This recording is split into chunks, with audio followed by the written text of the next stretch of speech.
আসসালামু আলাইকুম। টাইমস 24 এর আইন বিষয়ক আয়োজন আইন কথনের ষোড়শ পর্বে আপনাদের সবাইকে স্বাগত।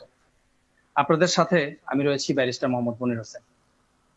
আমাদের আজকের আলোচনার বিষয় হচ্ছে বাংলাদেশের যে রোহিঙ্গা সমস্যা। রোহিঙ্গা যে সমস্যাটি এটি একটি পার্টিকুলার দেশ, যেটি মায়ানমারের একটি সমস্যা।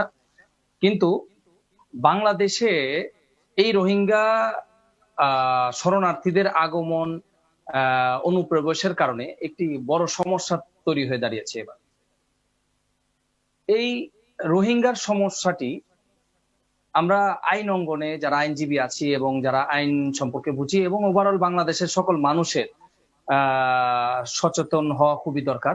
এটি একটি জাতীয় নিরাপত্তার বিষয় এবং আইনি বিষয় এর সাথে জড়িত। রোহিঙ্গাদের আন্তর্জাতিকভাবে ওরা জানা যায় এইভাবে যে ফোর্সিবলি ডিসপ্লেসড মায়ানমার ন্যাশনালস, FDMNS। এর আগে বাংলাদেশে 2017 সালের 25শে অগাস্ট প্রায় আন্তর্জাতিক তথ্য মতে 7,23,000 রোহিঙ্গা বাংলাদেশে অনুপ্রবেশ করে। এরও আগে 2012 সালের দিকে এক সময় রোহিঙ্গারা বাংলাদেশে অনুপ্রবেশ করার চেষ্টা করে, কিন্তু বাংলাদেশ সরকার সেই সময় অনুমতি দেয়নি। তবে জননেত্রী শেখ হাসিনা সরকার তাদেরকে বাংলাদেশে একটি আশ্রয়ের ব্যবস্থা করে দিয়েছে। তো এখন এই বিষয়টি আরো ঘনীভূত হচ্ছে। এই রোহিঙ্গারা তাদের নিজ দেশে চলে যেতে চাচ্ছে না, তারা নিরাপত্তা পাচ্ছে না।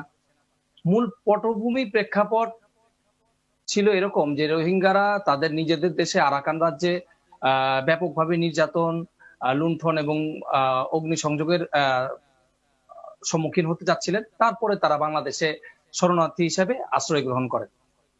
বর্তমানে এই রোহিঙ্গার যে সমস্যা এসে দাঁড়িয়েছে তা বাংলাদেশে প্রকট। এই সমস্যা নিরসনে কিছু আইনি বিষয়ে দাঁড়িয়েছে। বাংলাদেশের উচ্চ আদালতে মামলা হয়েছে এবং বাংলাদেশ সরকার এই বিষয়ে খুব সতর্ক এবং এই রোহিঙ্গাদের পুনর্বাসন তথা তাদের দেশে ফেরত পাঠানোর জন্য অনেক ব্যবস্থা গ্রহণ করা হচ্ছে এবং করার পরিকল্পনা রয়েছে। এছাড়াও আন্তর্জাতিক অপরাধ আদালত এই বিষয়গুলো নিয়ে মামলাও হয়েছে। এই বিষয়ে আলোচনা করার জন্য আজ আমরা আমাদের সাথে এই আইন কথনে যুক্ত করেছি এবং তারা বিজ্ঞ আইনজীবী, তারা তাদের মূল্যবান সময় আমাদের সাথে এখানে দিয়ে যুক্ত হয়েছেন। প্রথমে আছেন barrister Mustasim Tanzir, advocate Bangladesh supreme court. ওয়ালাইকুম আসসালাম। আরো রয়েছেন অ্যাডভোকেট তানজিম আল ইসলাম। তো আমি আলোচনা শুরুতেই মিস্টার তানজিম আল ইসলামের কাছে চলে যাচ্ছি, কারণ বাংলাদেশের রোহিঙ্গা সংক্রান্ত ইস্যুতে রোহিঙ্গার বিষয়ে বাংলাদেশে প্রথম যে জুডিশিয়াল রিভিউ বা রিট, উচ্চ আদালতে যে রিটটি করা হয়েছিল সেটি জনাব তানজিম আল ইসলামের হাত ধরেই হয়েছিল। তো আমি জনাব তানজিম আল ইসলামের কাছে চলে যাচ্ছি যে আমাদের একটু যদি খুলে বলতেন যে এই রিটের বিষয়বস্তু কি ছিল, আদালতের পর্যবেক্ষণ কি হয়েছিল, এই বিষয় যদি আমাদের বিস্তারিত বলতেন তাহলে আমাদের একটু বুঝতে সুবিধা হতো। Kindly please. ধন্যবাদ আপনাকে। বেসিক্যালি 2017 সনে যখন রোহিঙ্গাদের সমস্যাটা বাংলাদেশে খুব প্রখর এবং তারা যখন আসা শুরু করেছিল, আপনি জানেন যে পর্যায়ক্রমে প্রায় 8 লাখ রোহিঙ্গা বাংলাদেশে প্রবেশ করেছে এবং যাদেরকে আসলে আমরা বাংলাদেশ বলছি যে বলপূর্বক বাস্তুচ্যুত নাগরিক হিসেবে আমরা তাদেরকে সম্বোধন করছি। আমরা এই প্রেক্ষাপটে আমার যে রিটের যে বিষয়বস্তু 2017 সেপ্টেম্বরে আমরা একটা রিট ফাইল করি, আমি as a petitioner public interest litigation হিসেবে। ওই রিটের প্রধান বিষয় ছিল যে রোহিঙ্গারা যে আসছে তাদেরকে নিয়ন্ত্রণ করার জন্য বাংলাদেশ ওভারঅল এবং তাদের নির্ধারণ করার জন্য এবং তাদেরকে ওভারঅল সুরক্ষা থেকে শুরু করে বেসিক্যালি তাদের নিয়ন্ত্রণের বিষয়টা কি হবে এই বিষয়টা লেজিসলেচার প্রণয়ন যেন করে এবং এই বিষয়ের জন্য একটা পদক্ষেপ গ্রহণ করে আইন মন্ত্রণালয় এবং সংশ্লিষ্ট মন্ত্রণালয় থেকে এই বিষয়টাকে ডিরেকশন চেয়ে আমরা এই রিটের বিষয়বস্তুটা ছিল বেসিক্যালি। এবং আমাদের যে সাবমিশন ছিল মহামান্য হাইকোর্ট ডিভিশনের কাছে সেটা হচ্ছে যে সংবিধানের 31 অনুচ্ছেদে আপনি জানেন যে আমাদের যে মৌলিক অধিকারের। জনাব তানজিম আল ইসলাম, আমি প্রথমেই আপনার কাছে অনুমতি নিয়ে থামা চাচ্ছি যে আপনার মূল বিষয়টা আমি একটু ক্লিয়ার করে দিচ্ছি যে আপনারা রিট করেছিলেন যে সরকার যেন বা সরকারের বর্তমান পার্লামেন্টারিয়ান যারা আছে, জাতীয় সংসদ যেন একটি আইন প্রণয়ন করে তাদের সুরক্ষা, তাদের কি হবে এবং তাদের পুনর্বাসন কি করা হবে, এই পুরো ওভারঅল বিষয় নিয়ে একটা আইন করতে আপনি রিড করেছিলেন, এটাই তো বিষয়। এক্স্যাক্টলি সাথে নিয়ন্ত্রণের বিষয়টা একটু প্রায়োরিটি পাবে আর কি, যে তাদেরকে আসলে নিয়ন্ত্রণটা কি হবে, কোন আইনে তাদেরকে হবে আর কি, এই বিষয়টা না পূর্ণাঙ্গ একটু আইন প্রণয়নের অনুরোধ জানাচ্ছিলেন। অনুরোধ জানিয়েছিলাম, জি। এটা আমাদের রিটের বিষয়বস্তু ছিল, রুলের বিষয়বস্তু ছিল। এখন আমাদের যে সাবমিশনটা ছিল যে সেটা হচ্ছে যে আপনার সংবিধানের যে 31 অনুচ্ছেদ বলা হচ্ছে যে আইনের, বাংলাদেশের সকল নাগরিকের আইনের আশ্রয় নেওয়ার অধিকার।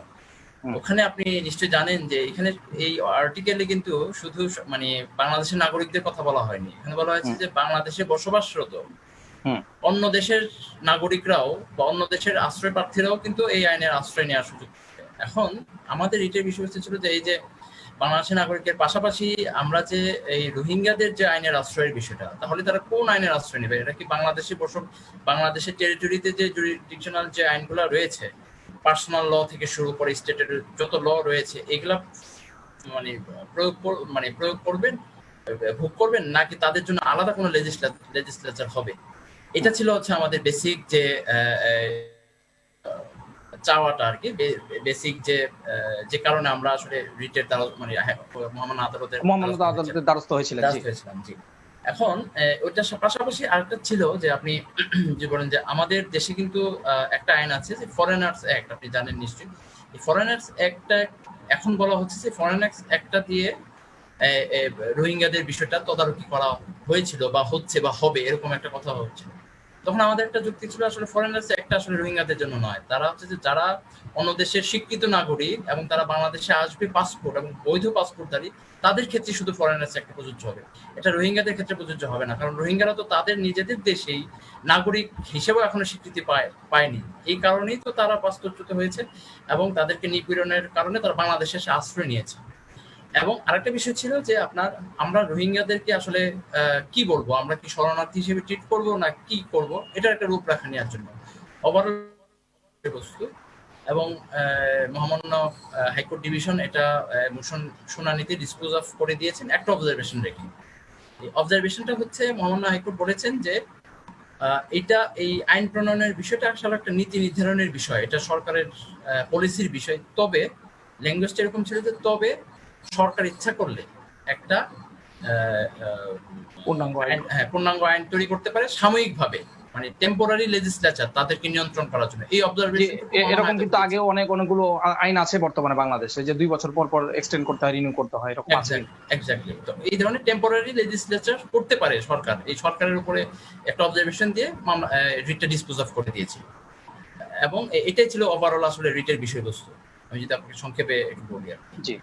তো আমি এই পর্যায়ে জনাব ব্যারিস্টার মুস্তাসিম তানজির ভাইয়ের কাছে চলে যাচ্ছি, যে জনাব তানজির, আপনি আমাদের যদি একটু খুলে বলতেন যে বাংলাদেশের অ্যাসপেক্টটা কিন্তু জনাব তানজিমান ইসলাম খুব ক্লিয়ারলি আমাদের বুঝিয়ে বললেন। এখন এই বিষয়টার সাথে কিন্তু আন্তর্জাতিক একটি সম্পর্ক রয়েছে। আপনি জানেন আইসিসি, যেটা আন্তর্জাতিক অপরাধ আদালত, ইন্টারন্যাশনাল ক্রিমিনাল কোর্ট, এবং ICJ, international court of justice, এই দুটোর একটি বিষয় রয়েছে। এই আন্তর্জাতিক এই দুটো কোর্টের বিষয়ে আমাদের যদি একটু বলে, এই পরবর্তীতে আমি আরেকটা কোয়েশ্চেন আপনাকে করব গাম্বিয়ার বিষয়ে, আপনি জানেন, কিন্তু প্রথমে আমি আপনার কাছে শিখতে যাচ্ছি যে এই দুটো কোর্টের অবস্থানটা কি এবং কার্যবলী কি করতে পারে তারা। রাইট, অসংখ্য ধন্যবাদ আমাকে সুযোগ দেওয়ার জন্য। বর্তমানে মিয়ানমারে যে পরিস্থিতি সৃষ্টি হয়েছে এবং বাংলাদেশে রোহিঙ্গা উদ্বাস্তুদের নিয়ে যে পরিস্থিতি সৃষ্টি হয়েছে, সেটা মোকাবেলা করার মতো আন্তর্জাতিক আদালতের সংখ্যা বর্তমানে দুইটি। আপনি যে দুটির নাম বললেন, একটি হচ্ছে ইন্টারন্যাশনাল কোর্ট অফ জাস্টিস, যাকে ওয়ার্ল্ড কোর্ট বলেও আখ্যায়িত করে থাকেন অনেকে, সেই আরেকটি হচ্ছে international criminal court.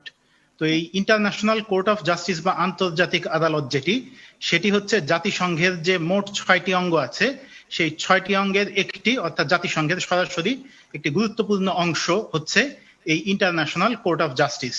International court of justice establish হয়েছিল 1945 সালে এবং এটি এর মধ্যে অনেকগুলো মামলা করেছে এবং এখানে শুধুমাত্র রাষ্ট্ররাই পক্ষ হয়ে মামলা করতে পারে, অর্থাৎ আমি বা আপনি কোনো ইন্ডিভিজুয়াল পারসন এখানে মামলা দায়ের করতে পারেন না। আর অপর কোর্টটি হচ্ছে international criminal court. International criminal court জাতিসংঘের অংশ না, এটি একটি ভিন্ন ট্রিটির মাধ্যমে এস্টাবলিশ হয়েছে 2002 সালে। এবং ইন্টারন্যাশনাল কোর্ট অফ জাস্টিস আমরা যেমন দেখি যে জাতিসংঘের যতগুলো সদস্য আছে তারা প্রায় সবাই এর সদস্য, 193টি মেম্বার স্টেট আছে ইন্টারন্যাশনাল কোর্ট অফ জাস্টিসের। আর অপরদিকে ইন্টারন্যাশনাল ক্রিমিনাল কোর্ট, তারা যেহেতু একটি ভিন্ন ট্রিটির মাধ্যমে তাদের জন্ম হয়েছে, তাদের সদস্য সংখ্যা বা মেম্বার স্টেট হচ্ছে 123টি। অপরদিকে বাকি যে 41টি স্টেট তারা এখন পর্যন্ত এই চুক্তিতে সই করেনি, সুতরাং তারা এর মেম্বার স্টেট না। এবং ইন্টারন্যাশনাল কোর্ট অফ জাস্টিস সম্পর্কে আর খুব সামান্য একটু বলে নেই, যেহেতু এটা বোঝার জন্য খুব দরকারি যারা কিভাবে কাজ করে। ইন্টারন্যাশনাল কোর্ট অফ জাস্টিস এবং ইন্টারন্যাশনাল ক্রিমিনাল কোর্ট তারা উভয়েই ইউরোপীয় দেশ নেদারল্যান্ডের রাজধানী হেগে অবস্থিত। তারা উভয়ই, ইন্টারন্যাশনাল কোর্ট অফ জাস্টিসও হেগে, ইন্টারন্যাশনাল ক্রিমিনাল কোর্টও হেগে।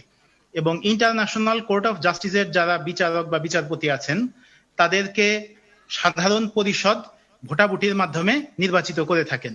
অর্থাৎ তাদের মানে যে কোনো নিজেদের দেশের একজন বিখ্যাত আইনজ্ঞকে একটি দেশ যখন নমিনেশন দেয় সেই দেশের পক্ষ থেকে, তখন সাধারণ পরিষদে ভোটাভুটি হয় এবং এই ভোটাভুটির মাধ্যমে মানে সর্বাধিক সংখ্যক দেশের ভোট যে বিচারপতি পান তারা ইন্টারন্যাশনাল কোর্ট অফ জাস্টিসে অংশগ্রহণ করতে পারেন। বর্তমানে ইন্টারন্যাশনাল কোর্ট অফ জাস্টিসের বিচারপতির সংখ্যা হচ্ছে 15টি এবং 15 জন। আর অপরদিকে ইন্টারন্যাশনাল ক্রিমিনাল কোর্ট যেটি আছে সেটি হচ্ছে শুধুমাত্র ফৌজদারি মামলা বা ক্রিমিনাল কেস নিয়ে তারা ডিল করে থাকে। আর ইন্টারন্যাশনাল কোর্ট অফ জাস্টিস তারা উভয় ধরনের বিষয়গুলোই তারা দেখভাল করে থাকে। এবং ইন্টারন্যাশনাল কোর্ট অফ জাস্টিস এটি বয়সে অনেক প্রাচীন, এটি 1945 সাল থেকেই কাজ করে আসছে। আর ইন্টারন্যাশনাল ক্রিমিনাল কোর্ট এটি অপেক্ষাকৃত নবীন এবং ইন্টারন্যাশনাল ক্রিমিনাল কোর্টও যুদ্ধাপরাধ এবং যুদ্ধাপরাধীদের বিচার করে থাকে। বর্তমানে ইন্টারন্যাশনাল কোর্ট অফ জাস্টিসের প্রেসিডেন্ট হচ্ছেন একজন সোমালিয়ান জাস্টিস, আর ইন্টারন্যাশনাল কোর্ট অফ জাস্টিসের ভাইস প্রেসিডেন্ট হচ্ছেন একজন চাইনিজ জাস্টিস। এরকম পৃথিবীর বিভিন্ন দেশের বিচারপতি সেখানে আছেন, এমনকি আমাদের প্রতিবেশী দেশ যে ভারতের বিচারপতিও এখানে আছেন। এ পর্যন্ত ইন্টারন্যাশনাল কোর্ট অফ জাস্টিস গত প্রায় 75 বা 77 বছরে 130টা কেস তারা ডিল করেছে।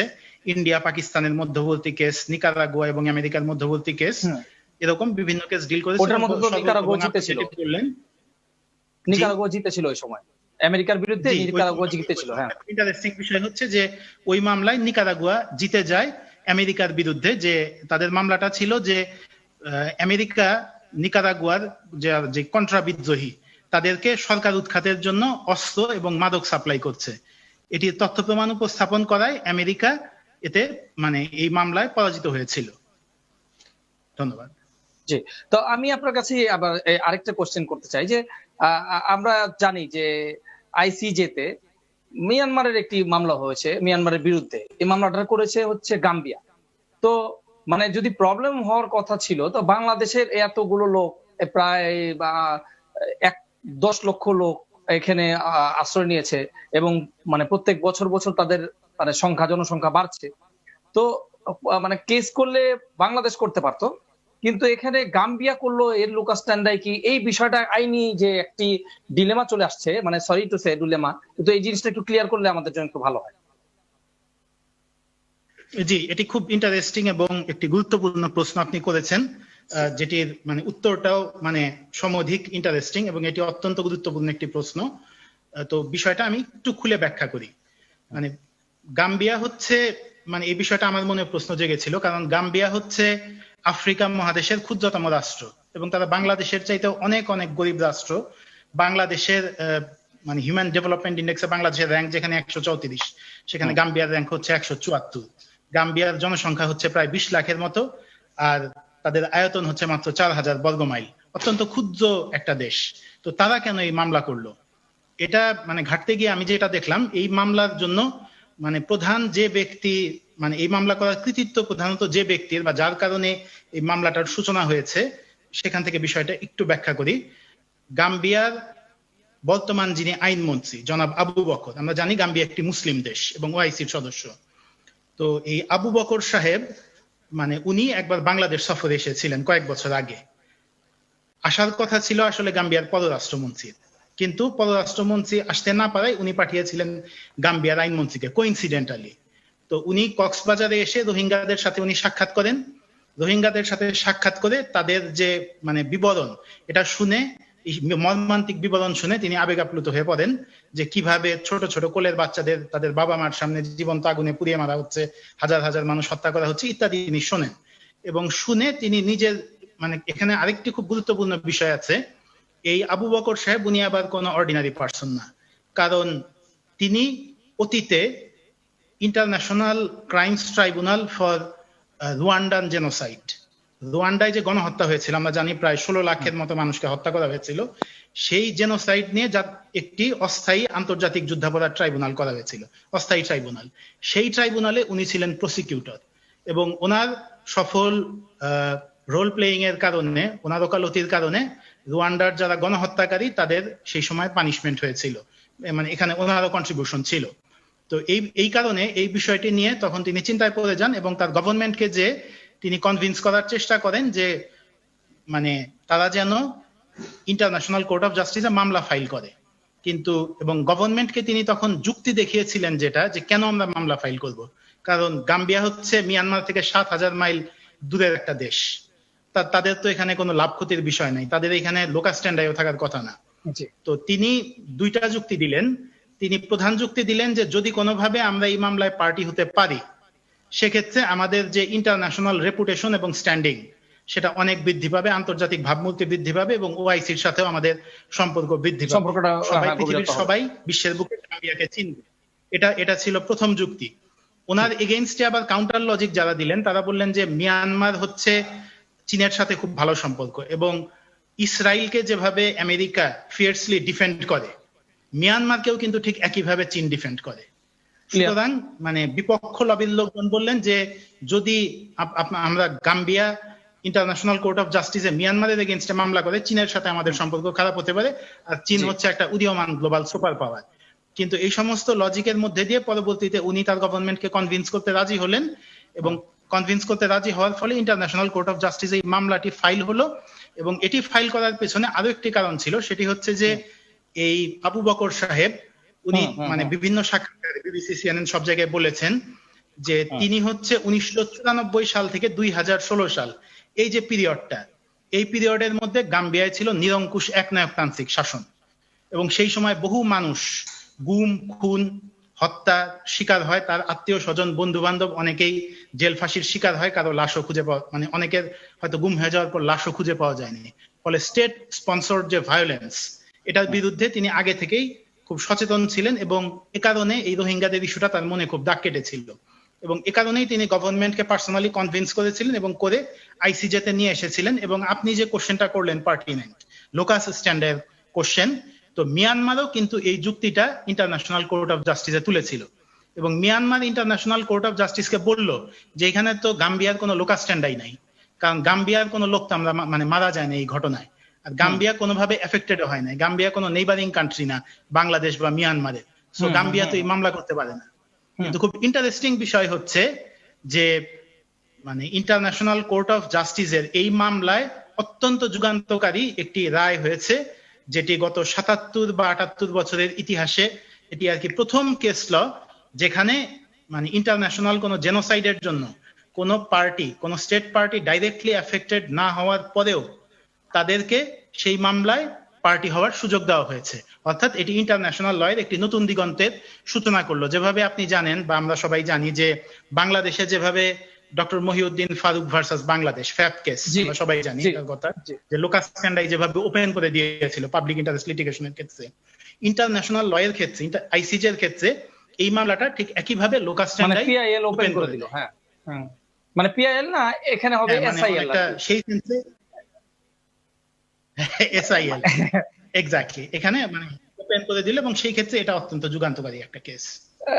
ব্যারিস্টার সাহেব, আমি আপনার কাছে দুটো ইস্যু নিয়ে আপনাকে অনেক সময় দিব, কিন্তু আমি আপনার কাছে যাবার আগে একটি বিষয় তানজিম আল ইসলামের কাছেও যাবার আগে আমি কিছু বিষয় দর্শকদের উদ্দেশ্যে বলতে চাই যে আমরা এখন রোহিঙ্গা ইস্যু নিয়ে এর আইনি বিষয়াদি এবং আইনি অ্যাসপেক্ট নিয়ে কথা বলছি। আমরা আলোচনা করছি যে দুইটা স্তরে, যে বাংলাদেশে রোহিঙ্গার বিষয়ে একটি মামলা হয়েছে, মামলার পিটিশনার আমাদের সাথে উপস্থিত, আরো আন্তর্জাতিক যে বিষয়গুলো আছে সেটা বিষয়ে কথা বলছেন আমাদের সাথে ব্যারিস্টার মুস্তাসিম তানজির। তো আপাতত আমি জনাব তানজিম আল ইসলামের কাছে চলে যেতে চাচ্ছি যে এখানে জনাব ব্যারিস্টার স্যার আমাদের সাথে উঠে আসলো অনেকগুলো আন্তর্জাতিক ইস্যু। তো আপনি আমাদের কাছে একটু এক্সপ্লেন করেন যে বাংলাদেশের সাথে শরণার্থী সংক্রান্ত যে চুক্তিগুলো রয়েছে এবং আন্তর্জাতিক দলিল অনুযায়ী বাংলাদেশের অবস্থানটা কোথায়, এইটা একটু এক্সপ্লেন করেন স্যার ব্রিফলি, তাহলে আমি আবার পরবর্তী আন্তর্জাতিক বিষয়ে আরো চলে যাব প্লিজ। আসলে রোহিঙ্গার যে সমস্যাটা, এটা আসলে বাংলাদেশের এখন একটা খড়গ হয়ে দাঁড়িয়েছে, এটা আসলে মানতেই হবে। প্রথম দিকে আমরা যে মানবিক দিক থেকে এটা বিবেচনা করেছিলাম, এটা আসলে ডেবেটে একটা খড়গ হয়ে দাঁড়িয়েছে এবং আমাদের জন্য আসলে আলটিমেট বোঝা হিসেবে দাঁড়িয়েছে। এখন আমাদের যে আইনি বাধ্যবাধকতাগুলো রয়েছে, এখানে দুইটা বিষয়। একটা হচ্ছে আপনি ইন্টারন্যাশনাল লটা আসলে এখানে ওতপ্রোতভাবে জড়িত, কারণ রোহিঙ্গাটা মানে হচ্ছে আপনার এটা আন্তর্জাতিক একটা সমস্যা। তারপরে সেকেন্ডারি আসবে হচ্ছে আমাদের টেরিটোরিয়াল যে জুরিডিকশনের যে ল আছে, এর মধ্যে দিয়ে আমরা আসলে কিভাবে এটা ওভারকাম করব। এখানে একটা বিষয় যে আমরা বিশ্বে যে শরণার্থী বিষয়ক যে কনভেনশন রয়েছে, আপনার 1951 সনের যে শরণার্থী বিষয়ক কনভেনশন, এবং এর পরবর্তীতে 1967 সালে যে প্রোটোকলটা রয়েছে শরণার্থী বিষয়ক, এই 1967 সালের প্রোটোকলের মাধ্যমে আসলে ওয়ার্ল্ড ওয়াইড এই শরণার্থী বিষয়টাকে একটু বেশি আপনাকে এটা ছড়িয়েছে এবং এটা একটা যুগোপযোগী করা হয়েছিল প্রোটোকলের মাধ্যমে।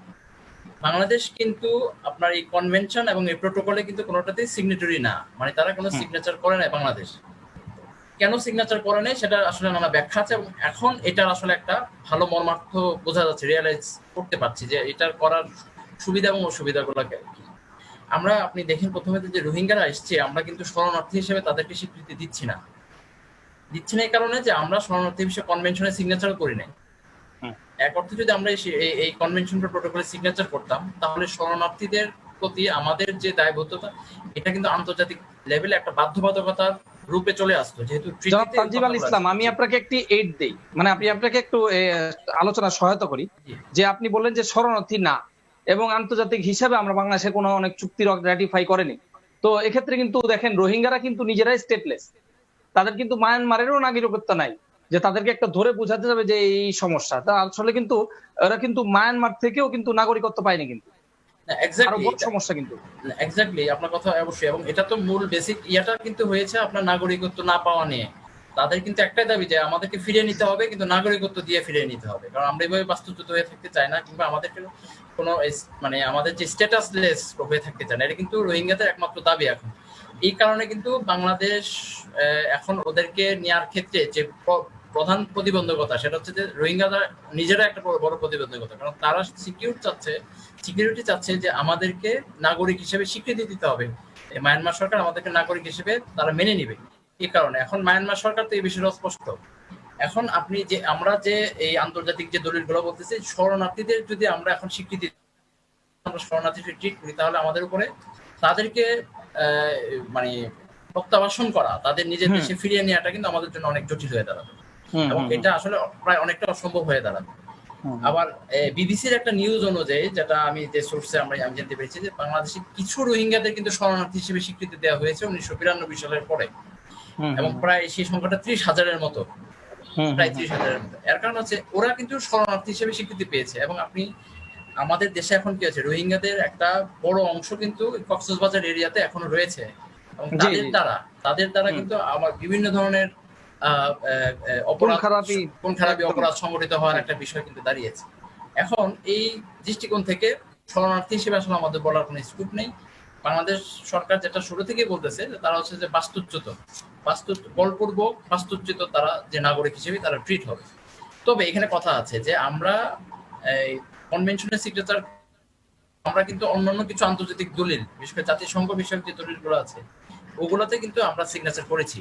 এবং বিশেষ করে আমরা কিন্তু মানে ইউডিএচআর, যেটা সার্বজনীন মানবাধিকার যে দলিল আছে, এখানে কিন্তু আমরা 14 ধারায় কিন্তু আমাদের আন্তর্জাতিক যে সম্প্রদায়ের প্রতি আমাদের যে বিষয় এবং শরণার্থী বিষয় যে আমাদের কিছু রূপরেখা কিন্তু আমাদের চলে আসছে। এর পাশাপাশি আমরা আরো কিছু ট্রিটি, যেমন হচ্ছে সিডিও সনদ থেকে শুরু করে অনেক ধরনের সনদ কিন্তু আমরা আপনার বলপূর্বক যে অত্যাচার বিরোধী যে চুক্তি আছে, এই ধরনের অনেক ধরনের কনভেনশন কিন্তু আমরা সিগনেচার করেছি। হুম। এখন এই কনভেনশনের কারণে, বিশেষ করে যেহেতু আমরা জাতিসংঘ সদস্যভুক্ত রাষ্ট্র, এই কারণে কিন্তু আমাদের কিছু বাধ্যবাধকতা চলে আসছে যে তাদের ওয়েলফেয়ারের বিষয়, তাদের প্রোটেকশনের বিষয়টা কিন্তু বাংলাদেশ সরকার ভালোভাবে দেখছে। এবং আপনি জানেন যে ইউএনএসসিআর, যে জাতিসংঘের যে সংস্থা যারা বেসিক্যালি শরণার্থী নিয়ে কাজ করে, তারা কিন্তু আমরা যে কনভেনশনের সিগনেচার করি নাই, এই কারণে কিন্তু তারা আমাদেরকে কিন্তু বাধ্য, আমাদেরকে এটার উপরে আরোপ প্রয়োগ করছে, কিন্তু তারা অবজারভেশনে রাখবে।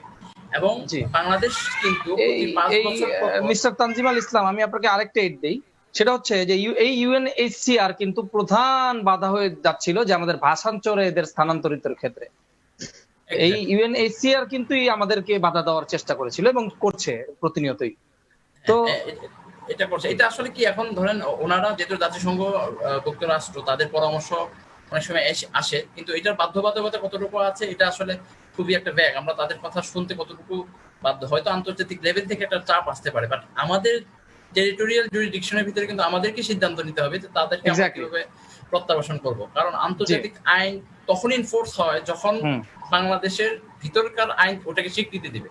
এই স্বীকৃতি না দেওয়া পর্যন্ত কিন্তু আসলে আমাদের জনাব তানজিম আল ইসলাম, আমি আপনার কাছে চলে আসবো। এই যে আপনি দুইটা কথা বলেছেন, যে প্রত্যাবর্ষণ ইস্যু এবং প্রতিবন্ধকতা, আইনের প্রতিবন্ধকতা এবং বাংলাদেশের সরকারের কি কি প্রতিবন্ধকতা রয়েছে, এই বিষয়টা নিয়ে আমি একটু শেষে আসবো। আমি এখন জনাব ব্যারিস্টার মুস্তাসিম তানজির কাছে চলে যাচ্ছি। যে জনাব তানজির, আমাদের যদি একটু ক্লিয়ার করে বুঝে বলতেন যে আমি আপনার কাছে যে বিষয়গুলো আলোচনা করব সেটা হচ্ছে যে মায়ানমারের সাথে মানে আন্তর্জাতিক আদালতে মায়ানমার ভার্সেস গাম্বিয়ার যে মামলাটি, সেই বিষয়ে আমি আলোচনা করার আগে যদি ঐতিহাসিক প্রেক্ষাপটটি আমাদের কাছে ছোট্ট করে তুলে ধরতেন, যে আসলে এই রোহিঙ্গাদের সাথে মায়ানমারের সমস্যাটা কোথায়, কি করেছে, দোষ কি।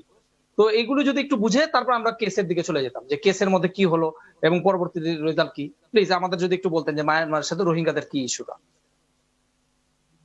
জি, ধন্যবাদ আপনাকে। মিয়ানমারের সাথে রোহিঙ্গাদের যে ইস্যুগুলো আছে সেগুলো ঐতিহাসিকভাবে যদি আমরা ব্যাখ্যা করতে যাই, সেক্ষেত্রে আমরা দেখব যে এক্ষেত্রে হচ্ছে আসলে তীব্র বর্ণবাদ এবং বর্ণবিদ্বেষের ব্যাপারটা এখানে প্রবলভাবে চলে এসেছে। যেমন আমরা মানে সিমেট্রিক্যাল উদাহরণ যদি আমরা দিতে চাই, সিমিলার উদাহরণ, যেমন এডলফ হিটলার জার্মানিতে লক্ষ লক্ষ ইহুদিকে হত্যা করেছিলেন। কেন করেছিলেন? অথবা হুটু টুটসি সংঘর্ষে মানে প্রায় 16 লক্ষ মানুষকে হত্যা করা হয়েছিল। কেন করা হয়েছিল? এক্ষেত্রে মূল ব্যাপারটা চলে আসে হচ্ছে একটা অকল্পনীয় রকম হিংস্র জাতিগত বিদ্বেষ। তো মিয়ানমারের যেটা বক্তব্য বা ঐতিহাসিক যে কারণটা, সেটা তারা যেটা বলতে চায় সব জায়গায়, সেটা হচ্ছে যে এই রোহিঙ্গা বলে আসলে কিছু নেই। যারা আছে এরা হচ্ছে আসলে অবৈধ বাংলাদেশি। তারা রোহিঙ্গাদের বাংলাদেশি বলে আখ্যায়িত করে। এমনকি অং সান সুকি, তাকে যখন সাক্ষাৎকার নিতে গিয়েছে বিবিসির সাংবাদিকরা বা সিএনএন এর সাংবাদিকরা বা আন্তর্জাতিক নেতারা কথা বলতে গেছে, তিনি বারবার তাদের কথার মধ্যে থামিয়ে বলছিলেন, আপনারা রোহিঙ্গা টার্মটা ইউজ করবেন না, বলেন অবৈধ বাংলাদেশি। তারা কিন্তু বারবার ওনারা এই পয়েন্টটা এমফেসাইজ করছেন।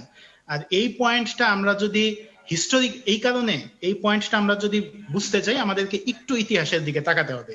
এই কারণে আমি এই কথাটা একটু বলে নিলাম। ঐতিহাসিকভাবে এই আরাকান এককালে কিন্তু আমাদের বাংলাদেশের অংশ ছিল। মানে সুবা, তখন তো আর বাংলাদেশ ছিল না, সুবা বাংলা বা অন্য নাম যেটা ছিল সেটা ছিল। সেটা প্রথম কবে হয়? সেটা প্রথম হয় হচ্ছে গিয়াসউদ্দিন আজম শাহের আমলের ঠিক পরপরই। এই রোহিঙ্গা যে কমিউনিটি, এই রোহিঙ্গারা হচ্ছে মূলত একটা মিক্সড রেস, একটা মিশ্র জাতি। এই রোহিঙ্গাদের উদ্ভব হয়েছে ভারতীয় নাগরিক, ভারতবর্ষের যারা আর কি মাইগ্রেন্ট পিপল, কিছু বাঙালি আজ থেকে কয়েকশো বছর আগে সেখানে গেছে, কিছু ভারতীয় গেছে, আরবরা সেখানে এসেছে এবং তারা মানে ইসলাম ধর্ম গ্রহণ করেছে। এদের মধ্যে মানে মিক্সচার হয়ে একটা জাতি তৈরি হয়েছে, সেটাই হচ্ছে আসলে রোহিঙ্গা জাতি, যেটা মানে আপনি ইতিহাস বইতে দেখবেন। 1530 সালে আরাকানের যে রাজা, আমরা জানি যে আরাকান হচ্ছে একটা রাজ্য যেটা হচ্ছে চট্টগ্রামের, পার্বত্য চট্টগ্রামের সাথেই অবস্থিত। বর্তমানে মিয়ানমার সরকার আরাকান স্টেটের নাম বদলে এটির নতুন নামকরণ করেছে হচ্ছে রাখাইন স্টেট। এই আরাকান নামটি তারা বিলুপ্ত করে দিয়েছে। যেমন মিয়ানমারের নাম কিন্তু আগে ছিল বার্মা, এটির নাম তারা নতুন করেছে মিয়ানমার। তো সুলতানি আমলে যেটি ঘটে, যে আরাকানের রাজা যুদ্ধে পরাজিত হয়ে তিনি গিয়াসউদ্দিন আজম শাহের দরবারে এসে আশ্রয় নেন। পরবর্তীতে প্রায় 30 বছর পর 1560 সালের দিকে তিনি বাংলার সুলতানের সহযোগিতায় তিনি আরাকান আবার পুনরায় জয় করেন। তখন আরাকান বাংলার করদরাজ্য হয়ে যায়। পরবর্তীতে আরো কয়েক দফা যুদ্ধ হয়, এর মধ্যে একবার মানে মগরা, আমরা যে বলি মগের মুল্লুক, সেই মগরা হচ্ছে আসলে মগের মুল্লুক, সেই মগরা হচ্ছে বেসিক্যালি আধুনিক যে বার্মিজ, এই আধুনিক বার্মিজদের পূর্বপুরুষ হচ্ছে এই মগরা, যারা তাদের গণহত্যা, গণধর্ষণ এবং হিংস্রতার জন্য সমগ্র বাংলা জুড়ে কুখ্যাত ছিল।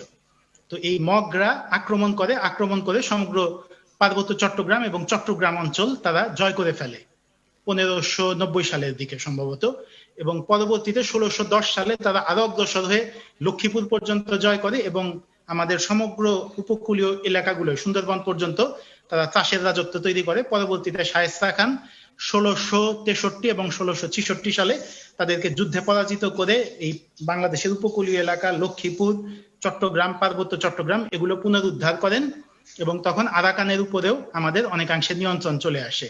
তো ওই সময় যেটা হয়েছে, এই আজ থেকে কয়েকশো বছর আগে, সেই সময় আসলে তো ভিসা পাসপোর্ট ছিল না, বর্ডার ছিল না, ওই সময় মানুষ স্বাভাবিকভাবে যাতায়াত করতো। এমনকি আমরা যদি আমাদের আজ থেকে কয়েকশো বছর আগে আমাদের পূর্বপুরুষদের দিকে দেখি, খোঁজ দিলে দেখা যাবে যে আমাদের পূর্বপুরুষরা হয়তো অন্য কোনো জায়গা থেকে এসেছে। এটা হওয়া খুব অসম্ভব বা বিচিত্র কিছু না। তো সেই সময় এটা হতেই পারে বা আমার নিজের পূর্বপুরুষ আসাম থেকে এসেছে। আসাম থেকে এসেছে, এক্স্যাক্টলি। যেমন আমাদের ফ্যামিলি, আমার নানার বাড়ি, দাদার বাড়ি উভয়ের যে বংশ তালিকা আছে, আজ থেকে 300 বছর আগে নাকি আমরা আফগানিস্তান থেকে এসেছিলাম, এরকম আমি শুনেছি, যদিও আমি এক্সাক্ট বলতে পারছি না। তো পরবর্তীতে যেটা ঘটে, 1826 সালে যখন ব্রিটিশরা পাওয়ারে ছিল, ব্রিটিশ সাম্রাজ্যের সাথে বার্মিজদের যুদ্ধ হয়। এই যুদ্ধে 1826 সালে আরাকান অঞ্চলটা ব্রিটিশরা দখল করে নেয়। তখন চট্টগ্রাম থেকে অবাধে আরাকানে মানুষ যাতায়াত করতে থাকে। তো যেটা ঘটেছে 1826 থেকে 1947 সাল পর্যন্ত কিন্তু এই বাংলাদেশ থেকে বা মানে বার্মায় যেতে, তৎকালীন বার্মায় যেতে বা আরাকানে যেতে কোনো ভিসা পাসপোর্ট লাগতো না। ফলে সেই সময় ফ্রি মাইগ্রেশন ছিল। তো ওই সময় হাজার হাজার মানুষ ওইখানে যেত, আবার হাজার হাজার মানুষ এখানে আসতো।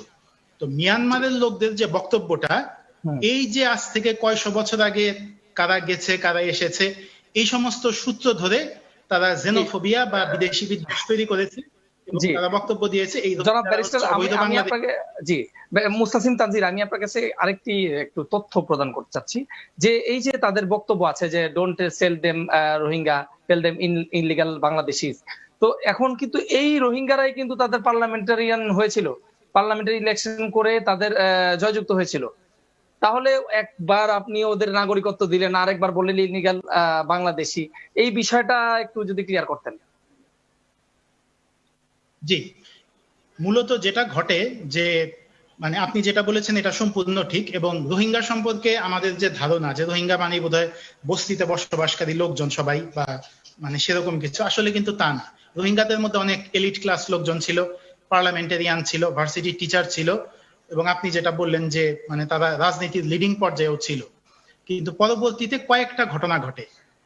একটা ঘটনা হচ্ছে যে 1942 সালে যখন জাপান দ্বিতীয় বিশ্বযুদ্ধের সময় এসে বার্মা দখল করে, সেই সময় মানে যারা বৌদ্ধ, রাখাইন এবং অরিজিনাল বার্মিজ তারা জয়েন করেছিল জাপানের সাথে, আর রোহিঙ্গারা তারা মানে ব্রিটিশদের সাথে কিছুটা যুক্ত ছিল, তারা ব্রিটিশদের অংশ হতে চাইতো। পরবর্তীতে এ কারণে রোহিঙ্গারা গণহত্যার শিকার হয়। ওই সময় 1942 সালে প্রায় বেশ কয়েক লক্ষ রোহিঙ্গাকে হত্যা করা হয়। পরবর্তীতে দেশ স্বাধীন হওয়ার পর তারা নাগরিকত্ব পেয়েছিল ঠিকই, কিন্তু আপনি যেটি বললেন 1982 সালে সিটিজেনশিপ অ্যাক্ট অফ বার্মা, এটির মাধ্যমে 1982 সালেই কিন্তু রোহিঙ্গাদের নাগরিকত্ব কেড়ে নেওয়া হয়েছে। এই বিষয়টা অনেকটা হুইজিক্যালি ঘটেছে। যেমন আমরা দেখি যে এরকম ঘটনা কিন্তু আমাদের পার্শ্ববর্তী ভারতেও ঘটছে, সেখানেও কিন্তু আসাম এবং অন্যান্য জায়গায় হাজার হাজার মানুষকে নাগরিকত্বচ্যুত করা হচ্ছে। যে ব্যক্তি রাষ্ট্রীয় পদক পেয়েছেন, যুদ্ধ করেছেন, সরকারি চাকরি করেছেন, তিনিও হঠাৎ করে সকালবেলা ঘুম থেকে উঠে শুনছেন যে আমার নাগরিকত্ব নাই। এমনকি রাজীব গান্ধীর যে বংশধর রাহুল গান্ধীরও ভোটার লিস্টে নাম পাওয়া যায়নি। এবং ওনারও নাগরিকত্ব ক্যান্সেল হওয়ার অবস্থা হয়েছিল, ভিআইপি মানুষ বলে উনি পার পেয়ে গেছেন। তো মূলত এরা এই বিদ্বেষ প্রসূত এবং ইসলামোফোবিয়ার কারণে এই কাজগুলো করেছে। এখানে এই বিষয়গুলো একটু জড়িত, এবং খুব ছোট্ট করে একটু উদাহরণ যদি আমি দিই। আচ্ছা, আমাদের একটু আরেকটা কোশ্চেনে যেতে হবে, তো একটু সময়টা একটু কম, মানে নাহলে দর্শকদের ধৈর্য ত্রুটি হয়ে যাবে। প্লিজ আপনি একটু উদাহরণটা শর্টকাট একটু দিয়ে দেন, যেটা বলতে চাচ্ছিলেন। উদাহরণটা শর্টকাটে দিচ্ছি, যেমন নরওয়েতে একজন ব্যক্তি আন্দ্রে ব্রেইভিক, তিনি একদিন হঠাৎ করে গুলি করে 107 জন মানুষ মেরে ফেলেছিলেন। এই ঘটনাটা সম্ভবত আপনি জানেন। বা নিউজিল্যান্ডে যেমন ব্রেন্টন ট্যারেন্ট মসজিদে শত শত মানুষকে গুলি করে মেরে ফেলে। তো ওনাদের যুক্তি কি ছিল? ওনাদের যুক্তি ছিল যে আমরা গুলি করে মানে মুসলিমদের মারলাম এবং আমরা সিকিউরিটি ব্যবস্থার ত্রুটিটা দেখিয়ে দিলাম যেন গভর্নমেন্ট আইন ইমপ্রুভ করতে বাধ্য হয়। তো বিষয়টা ছিল অনেকটা এরকম। তো এই ধরনের যারা ফ্যানাটিক, এদের যুক্তি আসলে লজিক্যালি ব্যাখ্যা করা খুব কঠিন। ধন্যবাদ। জি জি জি, আমি আপনার কাছে আরেকটি বিষয় নিয়ে মানে কথা বলতে চাচ্ছিলাম, যে এটা তো লম্বা হয়ে গেল। বিষয়টা হচ্ছে যে গাম্বিয়ার বিরুদ্ধে বাংলাদেশের মানে গাম্বিয়ার বিরুদ্ধে যে মায়ানমারের যে মামলাটি রয়েছে, সেই মামলাটির অদ্যপান্ত যদি আমাদের একটু বলতেন যে এই মামলার কি কি ঘটেছে এবং এই মামলা কোন পর্যন্ত অগ্রসর হলো। এখন আপনি জানেন যে দুজন গাম্বিয়ার যে মানে মায়ানমারের প্রাক্তন সৈনিক, তারা এসে বলছিল যে মায়ানমারের কি কি সমস্যা, কেন গণহত্যা চালিয়েছে, কতশো লোককে তারা পুড়িয়ে মেরেছে। তো এত কিছুর পরেও মায়ানমারের তো কিছু বক্তব্য থাকে ডিফেন্সে, তারা কি বলছে এই ওভারঅল বিষয়টা নিয়ে আমাদের যদি একটু শর্টকাটলি ব্রিফ করতেন প্লিজ। জি, মিয়ানমারের যুক্তি মূলত যে মানে অল্প কয়েকটা যুক্তি, আপনি যদি একটু মিডলে আসতেন। জি জি জি, রাইট, ক্লিয়ার। মিয়ানমার যে যুক্তিগুলো তারা বারবার তুলে ধরছে, তারা নিজেদেরকে রিপ্রেজেন্ট করছে অং সান সুকির মাধ্যমে ইন্টারন্যাশনাল কোর্ট অফ জাস্টিসে। তাদের বক্তব্য হচ্ছে যে আমরা কোনো গণহত্যা করি নাই। কোথায় গণহত্যা? এখানে কোনো গণহত্যা নাই। ওই যারা জঙ্গি, আরাকান রোহিঙ্গা সলিডারিটি অর্গানাইজেশন নামে একটা অর্গানাইজেশন আছে রোহিঙ্গাদের, তারা মানে তারা কয়েকজন সৈন্যকে গুলি করে মেরেছিল। তাদেরকে দমনের জন্য সৈন্যরা গিয়েছিল, সেখানে হয়তো একটু গোলাগুলি, হালকা বাড়ি টাড়ি কয়েকটা পুড়েছে, সামান্য কিছু ওয়ার ক্রাইম হতে পারে, কিন্তু গণহত্যা হয়নি। এটা হচ্ছে তারা বলছে। এবং মূলত তারা রোহিঙ্গাদের জঙ্গি হিসাবে, আন্তর্জাতিক জঙ্গি হিসাবে চিহ্নিত করতে চাচ্ছে, প্রমাণ করতে চেষ্টা করছে। এটা হচ্ছে গিয়ে তাদের মূল পয়েন্ট। আর আরেকটা মূল পয়েন্ট যেটা আমি বললাম, যে তারা হচ্ছে অবৈধ অভিবাসী, অবৈধ বাংলাদেশি। এই জিনিসটা তারা এই দুটো পয়েন্টে তারা বেসিক্যালি তারা হাইলাইট করছে। আচ্ছা, মানে জি, মামলার ব্যাপারটা একটু যদি বলতেন যে কি অবস্থা আছে মামলার মধ্যে। গাম্বিয়া যে মামলাটা করেছিল, গাম্বিয়া হচ্ছে 5টা রিলিফ চেয়েছে। তারা মানে 5টা জিনিসের প্রতিকার চেয়েছে। 1 নাম্বার প্রতিকার হচ্ছে ইন্টারন্যাশনাল কোর্ট অফ জাস্টিস যেন অর্ডার দেয় মিয়ানমারকে যে তোমরা অবিলম্বে সকল প্রকার গণহত্যা বন্ধ করো। 1 নাম্বার রিলিফ। 2 নাম্বার রিলিফ, তারা ইন্টারন্যাশনাল কোর্ট অফ জাস্টিসের কাছ থেকে ডাইরেকশন চেয়েছে যে মিয়ানমার যেন গণহত্যা ঘটাতে পারে এরকম কোন মিলিশিয়া বা কোন উগ্রপন্থী দলকে তারা নিবৃত্ত করে। মানে সরকার গণহত্যা বন্ধ করতে হবে এবং অন্য কেউ যেন গণহত্যা করতে না পারে সেটারও ব্যবস্থা করতে হবে। এই প্রথম দুটো রিলিফ এনশিওর করতে হবে। থার্ড রিলিফ তারা যেটি চেয়েছে যে বর্তমানে যে ডিসপ্লেসড রোহিঙ্গা পিপল আছে তাদেরকে দেশে ফিরিয়ে আনতে হবে। এটি তারা থার্ড রিলিফ চেয়েছে। ফোর্থ রিলিফ তারা যেটি চেয়েছে যে শুধু দেশে ফিরিয়ে আনলেই চলবে না, তাদেরকে জানমালের নিরাপত্তা দিতে হবে এবং মানে তাদেরকে জানমালের নিরাপত্তা দিতে হবে। এবং আরেকটি তারা চেয়েছে সেটি হচ্ছে যে তাদেরকে অর্থনৈতিক ক্ষতিপূরণ দিতে হবে। এই যে তাদের ঘর বাড়ি পুড়িয়ে দেওয়া হলো, ব্যবসা বাণিজ্য ধ্বংস করে দেওয়া হলো, তাদেরকে পুনর্বাসনের ব্যবস্থা করতে হবে। মূলত এই কটি গ্রাউন্ডেই গাম্বিয়া মামলাটি করেছে। এবং এই মামলাটি করার জন্য আমি খুব সংক্ষেপে বলি যে তারা কিন্তু ওয়ার্ল্ডের টপ ক্লাস সমস্ত ল ফার্ম তারা নিযুক্ত করেছে। গাম্বিয়া অত্যন্ত দরিদ্র একটি দেশ, কিন্তু আমেরিকার সবচেয়ে বিখ্যাত এবং বনেদিকে ল ফার্ম 1943 সালে যেটি এস্টাবলিশ হয়েছিল, ওয়াগ ফলি, সেটিকে তারা নিযুক্ত করেছে পল রিক্টারের নেতৃত্বে। এবং পাশাপাশি তারা ইংল্যান্ডের সবচেয়ে অন্যতম বিখ্যাত যে আন্তর্জাতিক আইন এবং মানবাধিকার বিশেষজ্ঞ সিনিয়র ব্যারিস্টার ফিলিপ স্যান্ড, ওনাকে নিযুক্ত করেছে, যিনি মানে আন্তর্জাতিক বিশেষজ্ঞ হিসেবে আমেরিকান কংগ্রেস এবং ব্রিটিশ পার্লামেন্টে যিনি বিভিন্ন সময় উপদেশ এবং সাক্ষ্য দিয়ে থাকেন, তাকে নিযুক্ত করেছে। এবং আরেকজন ইরানি আইনজীবীকে নিযুক্ত করেছে। তো এই সমস্ত বিষয়ে গাম্বিয়ার আন্তরিকতার কোনো ঘাটতি নেই, বা টেকনিক্যাল এক্সপার্ট যেটা হায়ার করার সেটা তারা পরিপূর্ণভাবে করেছে। তো এই মামলায় যা হয়েছে এটা আমি অল্প 3-4 লাইনে বলছি। এই মামলাটি ফাইল হয়েছে 2019 সালের অর্থাৎ গত বছরের নভেম্বরের 11 তারিখে মামলাটি ফাইল হয়েছে, 1 নাম্বার কথা। 2 নাম্বার বিষয় হচ্ছে যে ডিসেম্বর মাসে এই মামলাটির একটি সংক্ষিপ্ত শুনানি অনুষ্ঠিত হয়েছে, কাগজপত্র ভিডিও এভিডেন্স সাবমিট করা হয়েছে। জানুয়ারির 23 তারিখে ইন্টারন্যাশনাল কোর্ট অফ জাস্টিস একটা ইন্টারিম অর্ডারের মতো দিয়েছেন, যেটা অর্ডার অনেক জায়গায় এটাকে জাজমেন্ট বলে উল্লেখ করা হয়েছে, বা আসলে এটা ফাইনাল জাজমেন্ট, এটা অনেকটা ইন্টারিম অর্ডারের মতো, তাদের টার্মিনোলজিটা একটু ডিফারেন্ট আমাদের কমন ল কান্ট্রি থেকে। জানুয়ারির 23 তারিখে একটা অর্ডার হয়েছে যেখানে international court of justice Myanmar সরকারকে আদেশ দিয়েছেন যে আপনারা গণহত্যা জাতীয় কোনো কাজকর্ম থেকে বা কোনো ধরনের ভায়োলেন্স থেকে আপনারা বিরত থাকবেন, অন্যদেরকে বিরত রাখবেন, এবং আগামী 4 মাসের মধ্যে সেখানে কি পরিস্থিতি সেটার উপরে আমাদেরকে একটা রিপোর্ট দেবেন, কোনো এভিডেন্স থাকলে সেটা আপনারা প্রিজার্ভ করবেন। এই জিনিসগুলোর ডাইরেকশন তারা দিয়েছে 4 মাসের মধ্যে করতে, এবং বলেছে যে যতদিন মামলা শেষ না হয় প্রতি 6 মাস পর পর মিয়ানমার গভর্নমেন্ট একটা রিপোর্ট ইন্টারন্যাশনাল কোর্ট অফ জাস্টিসকে সাবমিট করবে। আর মামলার নেক্সট ডেট দেওয়া হয়েছে এই বছরের জুন বা জুলাই মাসের 23 তারিখে। জুলাই মাসের 23 তারিখে ডেট দেওয়া হয়েছে মিয়ানমার যেন তাদের কাগজপত্র, লিখিত সাক্ষ্য, ভিডিও এভিডেন্স বা আরো যদি কোনো দলিল পত্র থাকে, মামলার পিটিশন, এগুলো এই বছরের জুলাই মাসের 23 তারিখে গাম্বিয়াকে সাবমিট করতে বলা হয়েছিল।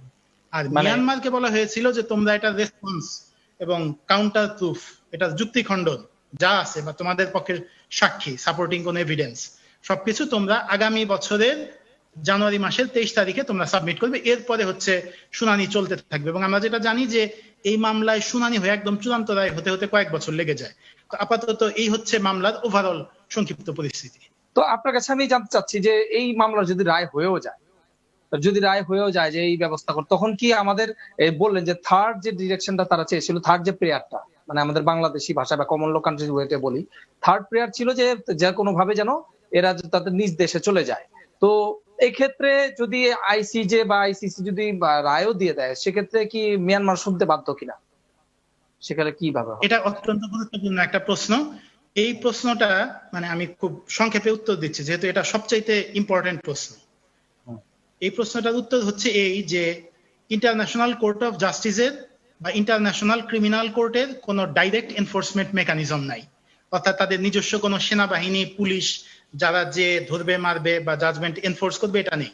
ইন্টারন্যাশনাল কোর্ট অফ জাস্টিস কি করে, তারা হচ্ছে কোনো জাজমেন্ট এনফোর্স করতে হলে সেটা সিকিউরিটি কাউন্সিলের থ্রুতে সেটা এনফোর্স করে। অর্থাৎ ইন্টারন্যাশনাল কোর্ট অফ জাজমেন্ট একটা রায় দিল, তারপর সেটা এনফোর্স করার দায়িত্ব হচ্ছে সিকিউরিটি কাউন্সিলের। কিন্তু এখানে সমস্যা আছে। সমস্যাটা কি, সেই সিকিউরিটি কাউন্সিলের মধ্যে কেউ যদি ভেটো দিয়ে বসে, সেক্ষেত্রে এটা এনফোর্স করা নিয়ে তখন সমস্যা দেখা দেয়। যেমন উদাহরণ হিসেবে বলা যায় নিকারাগুয়া বনাম আমেরিকার যে মামলাটা হয়েছিল, নিকারাগুয়া ইন্টারন্যাশনাল কোর্ট অফ জাস্টিসে ফাইনালি জিতেছিল ঠিকই 1986 সালে, কিন্তু সেটা কিন্তু আমেরিকার ভেটো দেওয়ার কারণে এই রায়টা তারা এনফোর্স করতে পারেনি। তবে এক্ষেত্রে আবার একটু কথা আছে, মানে রায়টা এনফোর্স হলো না দেখে এটা পুরোপুরি ইউজলেস হয়ে গেল তা কিন্তু হবে না। এটার অন্য ভূমিকা আছে এবং এটা অন্যভাবে কিন্তু ঠিকই এনফোর্সড হবে। সেই বিষয়টা যদি আমাকে একটু অনুমতি দেওয়া হয় আমি ব্যাখ্যা করি। সেটা হচ্ছে এই যে আমরা জানি যে মানে ইন্টারন্যাশনাল কোর্ট অফ জাস্টিসের একটা বিশাল আকারের মানে নৈতিক গ্রহণযোগ্যতা আছে। ইন্টারন্যাশনাল কোর্ট অফ জাস্টিস বা ইন্টারন্যাশনাল ক্রিমিনাল কোর্ট, এদের কথা অনেক সময় অনেক দেশ শোনে না, হয়তো চীন শোনে না বা আমেরিকা শোনে না, আমেরিকা উপেক্ষা করে ভেটো দেয়, কিন্তু তার মানে এই না যে সব দেশই এটা উপেক্ষা করবে। ইন্টারন্যাশনাল কোর্ট অফ জাস্টিস যদি এই ধরনের কোনো ডিসিশন দেয় বা ইন্টারন্যাশনাল ক্রিমিনাল কোর্ট যদি এই ধরনের কোনো রায় দেয়, সেটা দেখা গেছে মানে অতীত ইতিহাস এবং অতীতের মামলাগুলো থেকে দেখা গেছে সেটা কিন্তু সময় লেগেছে এনফোর্স হতে, কিন্তু কয়েক বছরের পরিক্রমায় ইন্টারন্যাশনাল কমিউনিটির মাধ্যমে সেটা অনেক ক্ষেত্রেই কোনো না কোনো ভাবে এনফোর্স হয়েছে। যেমন উদাহরণ হিসেবে বলা যায় বসনিয়ার যে গণহত্যা হয়েছিল, রাদোভান কারাজিক, রাতকো মলাদিচ, স্লোবোদান মিলোসেভিচ, আপনারা জানেন এই গণহত্যা যারা করেছিলেন প্রেসিডেন্ট, কমান্ডার ইন চিফ এবং শীর্ষ পলিটিশিয়ান সার্বীয় বিচ্ছিন্নতাবাদীদের, তাদের এগেইনস্টে জাজমেন্ট তাৎক্ষণিকভাবে এনফোর্স করা যায়নি, কিন্তু তারা এই জাজমেন্ট পাশ হওয়ার পর তারা পলাতক ছিলেন বিভিন্ন দেশে। তাদেরকে আগামী পরবর্তী 10 বছর 15 বছর পর তাদেরকে বিভিন্ন দেশ থেকে বিভিন্ন অথরিটির মাধ্যমে খুঁজে বের করে তাদের কিন্তু ঠিকই পানিশমেন্ট এনশিওর করা হয়েছে সময়ের পরিক্রমায়। সমস্যা হচ্ছে মানে শাসক বর্গ বা ক্ষমতাবান গণহত্যাকারী যারা, তারা একটা ইলিউশনে ভোগে, ইলিউশন অফ লংজিভিটি, যে আমার কোনো সময় মৃত্যু হবে না, আমি চিরকাল এরকম জি, ক্ষমতাবান এখন থাকবো। আমি আপনার এই যখন তারা প্রসঙ্গে জি আমি জি আপনার যদি একটু সময় মানে একটু সময় শেষ পর্যায়ে চলে আসতে চাচ্ছি। আমার তো মানে প্ল্যান হচ্ছে যে আমরা বাংলাদেশের একটি মানে কেসের কথা শুনলাম, বাংলাদেশে একটি রিটের কথা শুনলাম, তারপরে চলে গেলাম আন্তর্জাতিক আদালতে, সেখানে একটি পূর্ণাঙ্গ মামলার কথা বললাম, আপনার কাছে শুনলাম যে পুরো মামলার অদ্যপান্ত। আমরা এখন জনাব অ্যাডভোকেট তানজিম আল ইসলাম এর কাছে চলে যেতে চাচ্ছি। আমাদের যদি একটু খুলে বলেন যে এই বিষয়টা আমরা দুজনের কাছে একটু আলোচনা করব যে বাংলাদেশের আইন অনুযায়ী রোহিঙ্গাদের ফিরিয়ে নেওয়ার যে প্রতিবন্ধকতা কি আছে কিনা, যদি প্রতিবন্ধকতা থেকে থাকে সেগুলো একটু বলেন। আমাদের যদি আরো এক্সটার্নাল কোনো বিষয় থেকে থাকে সেগুলো আমাদের সাথে যদি একটু শেয়ার করতেন জনাব অ্যাডভোকেট তানজিম আল ইসলাম, প্লিজ। আচ্ছা, এখানে যেটা এই রোহিঙ্গা প্রত্যাবর্তনের যে মূল অন্তরায় যেটা, সেটা হচ্ছে আপনার রোহিঙ্গারা নিজেরা। ইসলামকে একটু যদি ভিউতে আনা যেত। আচ্ছা, শুনতে পাচ্ছেন আমাকে? জি, আমরা শুনতে পাচ্ছি, হ্যাঁ ঠিক আছে, বলেন প্লিজ। এখন রোহিঙ্গা প্রত্যাবর্তনের বিষয়টাতে যে প্রতিবন্ধকতা, সেটা আসলে আমাদের জাতীয় সমস্যার চাইতে সবচেয়ে বড় প্রতিবন্ধকতা হচ্ছে ইন্টারন্যাশনালি, আন্তর্জাতিক সম্প্রদায়ের উপর আসলে এটা অনেকাংশেই কি মানে পুরোটাই বলা যায় যেটা ডিপেন্ড করছে। আমরা কিন্তু তাদেরকে সসম্মানে ফিরিয়ে দিতে চাই। যদি আমি আপনার কাছে একটু হেল্প মানে একটু বলতে চাই, আমার নিজেরও একটু বিষয় ছিল যখন আসলো, তখন আমি একজন একাডেমিকের সাথে কথা বলছিলাম। তিনি বললেন যে আমাদের তো উচিত ছিল এই যে রোহিঙ্গা গুলো এতগুলো আসলো, এত একসাথে এত লক্ষ লক্ষ রোহিঙ্গা চলে আসলো, যে আমরা বাংলাদেশ নিজেই কিন্তু একটি উদীয়মান দেশ অর্থনৈতিক ভাবে, এর মধ্যে আরেকটি চাপ, এর সবচেয়ে বড় কথা হচ্ছে পর্যটনের একটি বড় খাত। তো এখানে আমরা তখন যদি আমাদের কর্তা ব্যক্তিরা যারা আমাদের বাংলাদেশে যত এমবাসি আছে, এমবাসিতে যদি এনে দেখানো যেত আন্তর্জাতিক ভাবে, এটা যদি আরো ফলাও ভাবে জিনিসটা আর কি প্রচার করা যেত, তাহলে কিন্তু জিনিসটা আমাদের ক্ষেত্রে আমাদের পক্ষে আর একটু ভারী থাকতো। এটা কি তাই মনে করেন কিনা? এখানে আসলে বিষয়টা আসলে কিছুটা মিশ্র। হ্যাঁ, বাংলাদেশ শুরু থেকে চেষ্টা করেনি সেটা না, কিন্তু আরেকটু গুরুত্ব আরো হয়তো দিতে পারতো, কারণ এটার ভবিষ্যৎটা আসলে দেখা দরকার ছিল। এই যে আমি এতগুলা মানুষকে আশ্রয় দিচ্ছি, এর আগের অতীতের বিষয়টা দেখতে হবে এবং এর থেকে শিক্ষা নিয়ে আমার ভবিষ্যৎ কি হতে পারে, এই বিষয়টা মাথায় রেখে আসলে নীতি নির্ধারণটা করাটা উচিত ছিল। তবে বাংলাদেশ, আপনি জানেন যে আমাদের মাননীয় প্রধানমন্ত্রী কিন্তু এই তৎকালীন 2017-এর যে সাধারণ অধিবেশন হয়েছিল, তখনই কিন্তু উনি জোরে সোরে খুব উপস্থাপন করেছিল জাতিসংঘের কাছে যে তাদেরকে ফিরিয়ে নেওয়ার জন্য। জি, 1.1 মিলিয়ন যে এসেছিল এইটা উনি কিন্তু ক্লিয়ারলি বলে দিয়েছেন, ভালোভাবে বলেছেন। জি হ্যাঁ, বলে দিয়েছেন। এবং তারপর এর পরবর্তীতে আপনি দেখেন যে ইন্টারন্যাশনালে কিন্তু চেষ্টা করেছে বাংলাদেশ বিভিন্ন সম্প্রদায়ের কাছে যাওয়ার, কিন্তু ইন্টারন্যাশনাল যে কান্ট্রিগুলো এখন যারা শক্তিধর যে দেশগুলো আছে, তারা কিন্তু তাদের পলিসির কারণে এই মিয়ানমারের ইস্যুটা কিন্তু বাংলাদেশের উপর অনেকটাই চাপিয়ে দিচ্ছে ইনডিরেক্টলি, এবং তারা কিন্তু সক্রিয় না। আপনি দেখেন যে কয়টা কান্ট্রি, এই যে বিশেষ করে আমাদের যে তানজিম ভাই যেটা বললেন যে আমাদের নিরাপত্তা পরিষদ যে সিকিউরিটি কাউন্সিলের উপর কিন্তু অনেকাংশে ডিপেন্ড করছে, 99% কিন্তু ডিপেন্ড করছে সিকিউরিটি কাউন্সিলের উপরে। এই যে গাম্বিয়ার যে এই এড ইন্টারিম যে অর্ডার এসেছে এবং যে জাজমেন্টটা আসবে, এটা কিন্তু তখনই বাধ্যকর হবে যখন এটা সিকিউরিটি কাউন্সিল এটা ভালোভাবে, এছাড়া কিন্তু হবে না। এখন আমাদের ইয়েটা কি হচ্ছে, ইন্টারন্যাশনাল আপনি দেখেন প্রতিবন্ধকগুলো, চীনের ভূমিকা দেখেন, আপনি রাশিয়ার ভূমিকা দেখেন, এবং আমাদের পার্শ্ববর্তী দেশ ইন্ডিয়ার ভূমিকা দেখেন। এই যে ভূমিকার কারণে কিন্তু আমরা পাচ্ছি না। আমাদের পাশে যাদেরকে থাকা প্রয়োজন এই মুহূর্তে, যাদের সাপোর্ট খুব বেশি প্রয়োজন, তাদের কিন্তু দুঃখজনক ভাবে আমরা কিন্তু পাচ্ছি না। স্টেটমেন্ট, বিবৃতি এসবের মধ্যে সীমাবদ্ধ আছে। এখন ইন্টারন্যাশনালি চাপ প্রয়োগ করাটা হচ্ছে সবচেয়ে বেশি ইম্পর্টেন্ট, এবং আমরা আমাদের অনুযায়ী কিন্তু আমরা ফিরে দিতে চাই। তাতে কিন্তু আমরা ছোট থেকে শরণার্থী হিসেবে কিন্তু তাদেরকে কোনো ধরনের স্ট্যাটাস আমরা দিইনি, এবং আমরা দিব না হয়তো, কিন্তু এই যে দিই নাই, এই কারণ হচ্ছে আমরা তাদেরকে সসম্মানে ফিরিয়ে দিতে চাই। আপনার সাথে আমি আরেকটি জিনিস আমি একটু শেয়ার করতে চাই। আমি ব্যক্তিগতভাবে অনেকবার কক্সবাজার যাই, আমি সবসময় মানে প্রতি বছরই অনেকবার কক্সবাজার যাই, মানে অনেকগুলো। তো আমি এখানে বারবার দেখতে পারি যে এখন একটু কমেছে করোনা কালীন সময়, কিন্তু আন্তর্জাতিক এমন কোন দেশ নাই, এমন কোন দেশের শরণার্থীদের আপনার ওই বিভিন্ন ধরনের তাদের গুঁড়ো দুধ, তারপর ছাতা, তারপর এভরিথিং তাদেরকে দেওয়া হয়। তো তারা যখন মিয়ানমারে যখন অত্যাচারের শিকার হচ্ছিল, তখন কিন্তু কারো কেউ জানতো না, টনক নড়েনি। বাংলাদেশে এসে মানে তারা যখন ভালো অবস্থানে আছে, তখন তাদের এইড দেওয়া শুরু করছে। তারা যে মিয়ানমারের উপরে চাপ সৃষ্টি করবে, আপনি যেটা বললেন, সেটাও কিন্তু করছে না। হ্যাঁ, না এটা আমি একমত আপনার সাথে। এখন বিষয় হচ্ছে এটা একটা প্রবলেম, আর সবচেয়ে যে বড় প্রবলেম, রোহিঙ্গারা নিজেরাই আসলে বড় প্রবলেম তাদের প্রত্যাবাসনের ক্ষেত্রে। জি এটার পিছনে যুক্তিও আছে, সেটা হচ্ছে যে আপনি রোহিঙ্গারা এখন আরাম আয়েশ পেয়ে গেছে, যেহেতু তারা নির্যাতিত হয়েছে, তারা ইয়ে হয়েছে, বাংলাদেশে এসে তারা ভালো আছে, এবং তারা ন্যাশনালি এবং ইন্টারন্যাশনালি বিভিন্ন অর্গানাইজেশন থেকে প্রতিদিন তারা সাহায্য পাচ্ছে, এবং এই অনুযায়ী তারা চলছে। তাদেরকে আলাদা একটা মানে যা যা করার তাদের প্রিভিলেজ বাংলাদেশে আসার 1 মাসের মধ্যে তাদের 39টা খুন হয়েছিল ইন্টারনালি। জি, এইসব বিষয় তো আছে। এখন বিষয় হচ্ছে যে রোহিঙ্গাদের এখন একটা দাবি, সেটা হচ্ছে আমরা ফিরে যেতে পারবো যদি আমাদেরকে নাগরিক সনদ দেয়, মানে স্বীকৃতি দেয়, নাগরিক হিসেবে যে তারা মেনে নেয়, এটা তাদের প্রথম যুক্তি। এখন বিষয় হচ্ছে যে মায়ানমার সরকার দেবে কি দেবে না, তা এটা তো আমরা বাংলাদেশ তাদের পক্ষে যুক্তি উপস্থাপন করতে পারি, কিন্তু তাদেরকে বাধ্য করতে পারি না। এই বাধ্য করার জন্য ইন্টারন্যাশনালি পরিসরটা এগিয়ে আসতে হবে, তো আমি আপনার সাথে এই পর্যায়ে মানে একটু শর্টকাট চলে যেতে চাচ্ছি, যে এই পর্যায়ে ব্যারিস্টার মুস্তাসিম তানজির যদি আমাদের একটু বলতেন যে মায়ানমারের কে আশ্রয় প্রশ্রয়দাতা একটি দেশ রয়েছে আপনারা জানেন, তো তাদের স্বার্থ কি, মায়ানমার দিয়ে তাদের কি বিষয়টা, তারা মায়ানমারকে এত সমর্থনের কারণটা কি? ধন্যবাদ আপনাকে। মিয়ানমারকে আশ্রয় প্রশ্রয়দাতা মানে যে মূল দেশটি সেটি হচ্ছে চীন, এটি আমরা সবাই জানি। এবং চীন একদম প্রকাশ্যে ঘোষণা দিয়ে রেখেছে যে মিয়ানমারের বিরুদ্ধে যদি আন্তর্জাতিক সম্প্রদায় জাতিসংঘে যে কোনো ধরনের ব্যবস্থা নিতে যায়, তাহলে জাতিসংঘের সেই রেজলিউশন বা সেই ডিসিশনের এগেইনস্টে বা সেই অ্যাটেম্পটের এগেইনস্টে আমরা ভেটো পাওয়ার তৎক্ষণাৎ প্রয়োগ করব। এটি একদম তারা উলঙ্গভাবে বা ওপেনলি ঘোষণা দিয়ে রেখেছে। তো এর কারণ যেটি মূলত, সেটি খুব সংক্ষেপে আমি 2-1 লাইনে বলছি।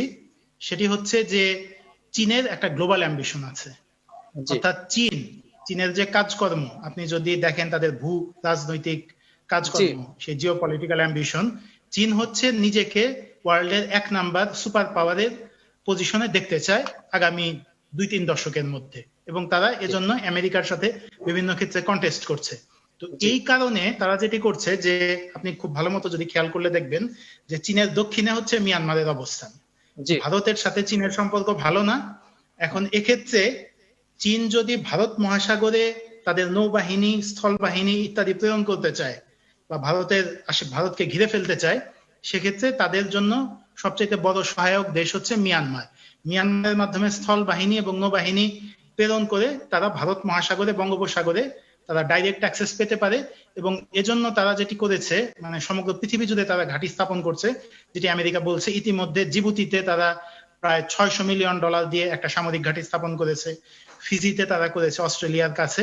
পুরো পৃথিবী জুড়ে সামরিক ঘাঁটি স্থাপন করছে। পাকিস্তানের গোয়াদরে কিংবা শ্রীলঙ্কার হাম্বানটোটায় তারা নৌবাহিনীর ঘাঁটি স্থাপন করছে, এরকম আমরা দেখতে পাচ্ছি। তো এই সামরিক ব্যাপারটি চীনের কাছে এত বেশি গুরুত্বপূর্ণ যে মিয়ানমারকে তারা কোনো দিকে অসন্তুষ্ট করতে চায় না, কারণ এই সামরিক ঘাঁটি স্থাপন করা, নৌবাহিনীর ঘাঁটি স্থাপন করা এত বড় ফ্যাসিলিটি, এটা বাংলাদেশও চীনকে দিবে না, ভারত তো দিবার প্রশ্নই আসে না, ইভেন পাকিস্তানও দিবে না। কিন্তু মিয়ানমারের যে সামরিক সরকার, একমাত্র তারা হচ্ছে পুরা খোলাখুলি ভাবে মিয়ানমারকে চীনের মিলিটারি বেস, নেভাল বেস হিসেবে ইউজ করতে দিবে। এই কারণে হচ্ছে তারা এই বিষয়ে মিয়ানমারকে অন্ধভাবে সমর্থন করে যাচ্ছে। যে আমরা কি তাহলে আঙ্গুর ফল টক এই নীতিতে বিশ্বাসী করে আগাবো কিনা, যা আছে থাক, কি হবে, কি সমস্যা? জি না, এখানে আমাদের বাংলাদেশের অবস্থানটা কি হওয়া উচিত? আমি আপনার কাছে আসবো। তো জনাব অ্যাডভোকেট তানজিম আল ইসলাম আমাদের যদি একটু বলতেন যে বাংলাদেশের কি অবস্থান হওয়া উচিত, এটা যদি স্বল্প একটু সময়ের মধ্যে ক্লিয়ার করতেন, তারপর আমরা ব্যারিস্টার স্যারের কাছে গিয়ে অনুষ্ঠান শেষ করতে চাচ্ছি। প্লিজ আমাদের যদি একটু বলতেন যে বাংলাদেশের ক্ষেত্রে অবস্থানটা কি। এখন বাংলাদেশের যে অবস্থান হচ্ছে যে একটা পুরোপুরি নীতি নির্ধারণ তৈরি করা উচিত। আমার মনে হয় যে বাংলাদেশ এখনো যে পলিসিটা, তাদের নিয়ে আসলে কি হবে, তাদের ভবিষ্যৎ পরিকল্পনা কি, এটা নিয়ে কোনো নীতি নির্ধারণ কিন্তু দেখতে পাচ্ছি না।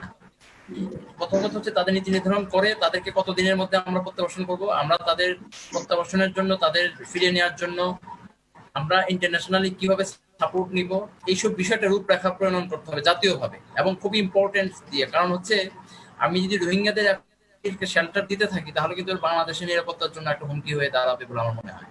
এখন এই বিষয়টা আমরা মানবিক দিক দিয়ে এবং আমরা হিউম্যান রাইটস এর দিক দিয়ে আমরা এই বিষয়টা এগিয়ে এসেছি, কিন্তু বিষয়টা আমাদেরকে এখন স্ট্রিক্ট হতে হবে।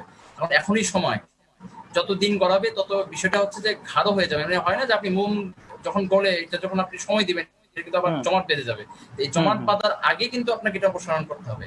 এবং হুম। এই বিষয়টা হাইলি ইম্পর্টেন্স দিয়ে যারা পররাষ্ট্র নীতি নির্ধারণ পর্যায়ে আছেন তাদেরকে বিষয়টা খুবই গুরুত্ব সহকারে নিয়ে ইন্টারন্যাশনালি লবিং এবং যত ধরনের চেষ্টা আছে, তদবির আছে, সবই করতে হবে এবং করে একটা ইন্টারন্যাশনাল চাপ প্রয়োগ করতে হবে মায়ানমারের উপরে যেন তাদেরকে এটা ফিরে নিতে পারতে হয়।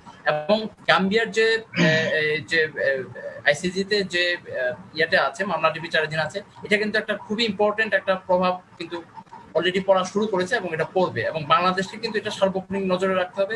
বাংলাদেশ পার্টি হতে পারে কিনা বা হওয়া উচিত কিনা সেই বিষয়ে যে এখানে আমাদের পার্টি হয়ে এখানে কারণ আমরা কিন্তু সরাসরি আমরা এখানে একটা এগ্রিড পার্টি হয়ে যাচ্ছি। ডাইরেক্ট। এই জায়গাটা কিন্তু আমাদেরকে পার্টি হয়ে ইন্টারন্যাশনালি আমাদেরকে ফোকাসড হইতে হবে যে আমরা যেন সেটা আমরা একটা তাদেরকে ফিরিয়ে নেওয়ার জন্য আমরা এই পরিকল্পনাগুলো গ্রহণ করেছি এবং এটা করা উচিত বলে আমি মনে করি। এছাড়া আপনি জানেন যে আইসিসি কিন্তু একটা তদন্ত কমিটি গঠন করেছে বলে আমি যেটা দেখতে পেয়েছি, তাদেরই তদন্তের উপরে কিন্তু ডিপেন্ড করবে। আপনি আইসিসি এর যে 4টা নীতি যে অ্যাডেন্ডিং অর্ডার দিয়েছিল, এটার অনুযায়ী মায়ানমার যে প্রতিবেদন দিয়েছে এটা কিন্তু আসলে সন্তোষজনক না। তারা কিন্তু বাংলাদেশের উপরে বলতে যাচ্ছে তারা বাংলাদেশি নাগরিক হিসেবে তারা ওখানে শেল্টার চেয়েছে। এটা কিন্তু খুবই এবং এটা খুব শক্তিশালী ভাবে খুব স্ট্রংলি কিন্তু এটাকে প্রোটেস্ট করতে হবে। এই জন্য বাংলাদেশের আগে প্রথম নীতি নির্ধারণে ঠিক করতে হবে, দেন ইন্টারন্যাশনালি সেটা চাপ প্রয়োগ করার জন্য এটার সাথে আমিও আপনার সাথে একমত, কিন্তু আমার মনে হচ্ছে কেন যেন একটি আস্থার একটি জায়গা তৈরি হয় আমার উপরে, মানে বাংলাদেশের উপরে কেন যেন একটি আস্থার একটি জায়গা আমার রয়েছে, যে একটা জায়গা থেকে তারা হয়তো সিক্রেটলি বা ভিতরে ভিতরে বা একটা কাজ হচ্ছে। অনেক ক্ষেত্রে বাংলাদেশ প্রকাশ করে না, অনেক ক্ষেত্রে এগুলোর একটা সেলের মতো করে কাজ হচ্ছে। যাই হোক, এখন ব্যারিস্টার মুস্তাসিম তানজির আমাদের যদি একটু বলতেন যে বাংলাদেশের কি কি করণীয় রয়েছে এবং আপনার কোনো যদি আমাদের প্রতি পরামর্শ থাকতো প্লিজ। জি, আমি খুব মানে বলতে চাই সেটি হচ্ছে যে মাঝে মধ্যে আমি এই সম্পর্কে খুব অদ্ভুত কিছু খবর দেখি। যেমন একটি খবর দেখলাম যে কানাডা এবং আরো কিছু দেশ বাংলাদেশ থেকে তারা বেশ কিছু রোহিঙ্গাদের নিয়ে যেতে চেয়েছিল, কিন্তু বাংলাদেশের ফরেন মিনিস্ট্রি কোনো রেসপন্স করেনি। তারপরে মানে ইন্টারন্যাশনাল যে ট্রাভেল পারমিট, এটা নিয়ে কিছু রোহিঙ্গা বাংলাদেশ ছাড়তে চেয়েছিল, পুলিশ তাদেরকে গ্রেফতার করেছে। তো আমার প্রশ্ন হচ্ছে যে তারা যদি অন্য দেশে যেতে চায়, অন্য দেশ তাদের নিতে চায়, লেট দেম তাহলে গো। আমরা কেন তাদেরকে আটকে? এই বিষয়টা আমি বুঝতে পারছি না। এটা আমার কাছে মোটেও বোধগম্য না। তাদেরকে কেনই বাংলাদেশে রেখে দিতে হবে? যদি তারা যাওয়ার সুযোগ পায়, যে ভালো থাকে, তাদের আটকে রাখার কারণটি বোধগম্য না। দ্বিতীয় বিষয়টি হচ্ছে খুব গুরুত্বপূর্ণ একটা পয়েন্ট, এটা কথা থেকে বাদ পড়ে গেছে। সেটি হচ্ছে যে গাম্বিয়া বনাম মিয়ানমার যে মামলাটি, এই মামলায় গাম্বিয়ার সাথে আরো 2টা পার্টি কিন্তু এখন বাদী হিসাবে অ্যাড হয়েছে। এটা আপনারা জানেন কিনা? এটা সেপ্টেম্বর মাসের 3 তারিখের খবর, যে কানাডা এবং নেদারল্যান্ডস এই 2টা দেশ এখন গাম্বিয়ার সাথে ইন্টারন্যাশনাল কোর্ট অফ জাস্টিসে মিয়ানমারকে গণহত্যাকারী হিসাবে অভিযুক্ত করে যে মামলাটি গাম্বিয়া করেছে, এখানে তারা পার্টি হিসাবে অ্যাড হয়েছে, যেটি অত্যন্ত গুরুত্বপূর্ণ একটি এবং বিষয়। মানে আইসিসি কি তাদেরকে অ্যাড করেছে? আইসিসি কি তাদেরকে অ্যাড করেছে? তারা কি আইসিসি তাদেরকে অ্যাড করতে সম্মত হয়েছে। তাদের যে কেস স্লটের কথা আমি বললাম, যে লোকাস স্ট্যান্ডাই ওপেন করে দেওয়া, যেহেতু লোকাস স্ট্যান্ডাই ওপেন হয়ে গেছে, এখন কিন্তু বাংলাদেশেরও এই চান্স আছে যে বাংলাদেশও যে সেখানে ইচ্ছা করলে অ্যাড হতে পারে। আর যেখানে গাম্বিয়ার মতো একটা সেম কথা কিন্তু অ্যাডভোকেট তানজিম আল ইসলামও বললেন, যে আমরা কিন্তু পার্টি হতে পারি, এটা কিন্তু একটা ভালো। তখন আমরা যদি পার্টি হব, আমাদের অনেক কথা এরকম আমাদের অনলাইন ছাড়া বাস্তবে অনেক আদালতে গিয়ে অনেক কথা উপস্থাপন করতে পারবো আমরা।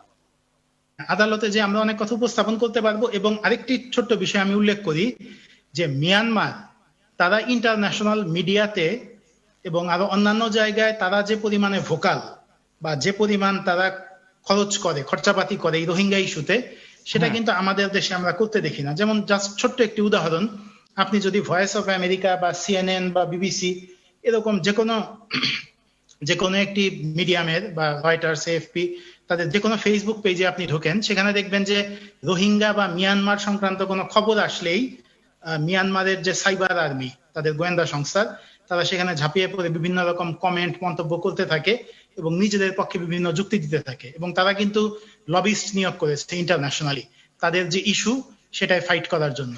অপরদিকে আমরা কিন্তু মানে আমার মনে হয় এই বিষয়গুলিতে ইন্টারন্যাশনাল লবিস্ট নিয়োগ করা থেকে শুরু করে আন্তর্জাতিকভাবে প্রচারণা চালানো, এই বিষয়গুলির থেকে আমার মনে হচ্ছে যে আমরা সেরকম কোনো আমরা নড়াচড়া বা সাদা আমরা এখনো পর্যন্ত দেখছি না।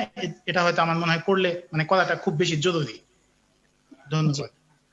আহ, আমাদের মোটামুটি কি আলোচনা এখন শেষ করতে, আর তো কোনো ইস্যু আরো বললে আরো সময় নিয়ে বলা যায়, কয়েকটি পর্ব করা যায়। তবে আমি ব্যারিস্টার মুস্তাসিম তানজির এবং অ্যাডভোকেট তানজিম আল ইসলামকে ধন্যবাদ জানিয়ে আমাদের এই আজকের আইন কথন ১৬তম পর্ব এখানেই শেষ করছি। আপনাদের দর্শক যারা ধৈর্য সহকারে শুনেছেন তাদের সবাইকে আমার মনের অন্তরের অন্তঃস্থল থেকে ধন্যবাদ জানিয়ে আমি শেষ করছি। আগামী মঙ্গলবার আমাদের সাথে থাকবেন, এই অনুষ্ঠান দেখার আমন্ত্রণ জানিয়ে আমি শেষ করছি। আসসালামু আলাইকুম। দম দিয়ে কিনেছি বাংলা, কারোর দানে পাওয়া